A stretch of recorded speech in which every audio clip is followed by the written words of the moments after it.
రెండోది చంద్రబాబు నాయుడు స్నేహితుడనండి, పాత నాయకుడనండి, మీరు ఏమన్నానండి, కొంతమంది గురు శిష్యులు అని ఏమన్నానండి. కానీ చంద్రబాబు నాయుడు మీద కూడా ఒక రాజకీయ వ్యాఖ్య చేశారు. మీకేదో కేంద్రంలో పలుకుబడి ఉంది, మీరేం చెప్పినా మోదీ గారు ఒప్పుకుంటారు కాబట్టి చేసుకుంటూ పోతాను అంటే అది కుదరదు, అది ప్రజాస్వామ్యం కాదని. నిజంగా ఏం జరిగింది లేదు, నేను ఇప్పుడే చెప్తున్నాను కదా. బట్ రేవంత్ రెడ్డి కొంచెం ఒక చురక వేస్తున్నాడు, మోదీ మీ మాట వింటారు కాబట్టి ఏదైనా చేసుకుపోతానంటే కుదరదు, కొంచెం మీరు వాస్తవికంగా ఆలోచించండి అని. థర్డ్ పొలిటికల్ డైమెన్షన్ ఏమంటే అసలు ఇది చేసింది కేసీఆర్, జగన్మోహన్ రెడ్డి గత ప్రభుత్వంలో. వీళ్ళిద్దరూ 4 సార్లు సమావేశమయ్యారు కేసీఆర్ ఉండగా. ఆ సమావేశం అయినప్పుడు రాయలసీమకు నీళ్ల కొరతే లేదు, కావాల్సిన మిగులు జలాలు ఉన్నాయి, గోదావరిలో తీసుకోవచ్చు అని కేసీఆర్ శాసనసభ సాక్షిగా చెప్పారు. దాన్ని ఆధారం చేసుకొని ఆంధ్రప్రదేశ్ ఇప్పుడు ఈ పని చేస్తుందని. చాలా ఆసక్తిగా ఇక్కడ కేసీఆర్ మాటలు, జగన్మోహన్ రెడ్డి మాటలు కూడా నిన్న నిమ్మల రామానాయుడు వినిపించారు, ఈరోజు నిన్న రేవంత్ రెడ్డి కూడా కేసీఆర్ చెప్పింది వినిపించారు. కాబట్టి జగన్ చెప్పిన మాటలు, చంద్రబాబు చెప్పిన మాటలు, కేసీఆర్ జగన్తో కలిసి చెప్పిన మాటలు, ఈ రెండింటిని ఇప్పుడు కౌంటర్ చేస్తున్నాడు రేవంత్ రెడ్డి. అదే నిజమైతే ఇప్పుడు మీరు చేసినందువల్లే వచ్చిందని. ఇంకా మూడోది, బీజేపీ వాళ్ళు ఏం చేస్తున్నారు?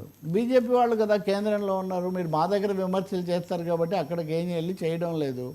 ఆ క్రమంలోనే ఆయన అంటాడు కదా, వాళ్ళు చాలా హుషారైన వాళ్ళు, చంద్రబాబు ఆయన బ్యాచ్, వాళ్ళు పొద్దున్నే ఢిల్లీకి పోయి ఇవన్నీ మాట్లాడి అనుమతులు తెచ్చుకుంటారు, మనమేమో 11 గంటలకు లేవచ్చి అప్పుడు పోతాము, అప్పుడేమో కుదరదు అంటే ఇవన్నీ.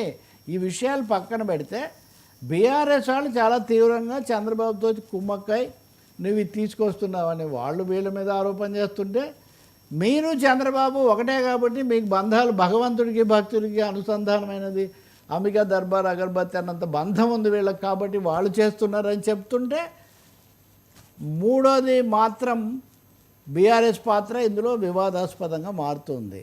ఇప్పుడు హరీష్ రావు ప్రకటన చేశారు, మీరు వక్రీకరించారు, కేసీఆర్ అలా అనలేదని. అసలు కేంద్రం ఎందుకు మౌనం వహిస్తుంది? బీజేపీ ఎందుకు మౌనం వహిస్తుంది? డబ్బులు లేని ప్రాజెక్టు మీద పైగా ఇప్పుడు ఏబీ వెంకటేశ్వరరావు, రైతు సంఘాలు అందరూ అడిగారు ఒక అఖిలపక్షం పెట్టండి బనకచెర్ల మీదనే ఆంధ్రప్రదేశ్లో.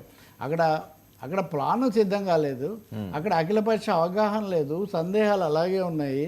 ఇక్కడేమో అన్ని పార్టీలు వ్యతిరేకిస్తున్నాయి కానీ కలిసి వ్యతిరేకించడం లేదు. ఏం జరుగుతుందండి? ఇది ఒక బనకచెర్ల అన్నది ఒక యుద్ధానికి ఈ క్రమంలో మేము యుద్ధం చేస్తాము. మేము యుద్ధాలు ఎందుకు సార్, 2 రాష్ట్రాల మధ్య యుద్ధాలు వద్దని కదా, సంప్రదింపుల ద్వారా దీన్ని ఎలా పరిష్కరించుకోవాలో అది చూడాలి, కేంద్రం దానికి చొరవ తీసుకోవాలి తప్ప.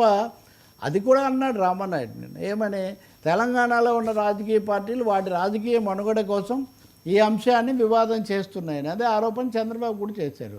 మీరు ఎందుకు కేంద్రంలో భాగస్వాములు కదా, చక్కగా ఒక సమావేశం పెట్టించి దీని మీద ఒక చట్టబద్ధమైన అవగాహనకు వస్తే అంతా అయిపోతుంది కదా. బనకచెర్ల మీద వేడి పెంచి దాన్ని ఒక వివాదం ఇంకా ఇప్పుడున్న సమస్యలు చాలక చేసే కంటే నిన్నటి సమావేశాల తర్వాత అయినా ఒకటి ఆంధ్రప్రదేశ్లో అఖిలపక్షం పెట్టాలి, రెండవది రేవంత్ రెడ్డి ప్రభుత్వం కూడా దీని మీద రాజకీయ వివాదం రాజుకునే బదులు కేంద్రం యొక్క జోక్యంతో న్యాయపరంగా దీన్ని పరిష్కరించుకోవాలి. ఓకే సార్, మోడీకి ట్రంప్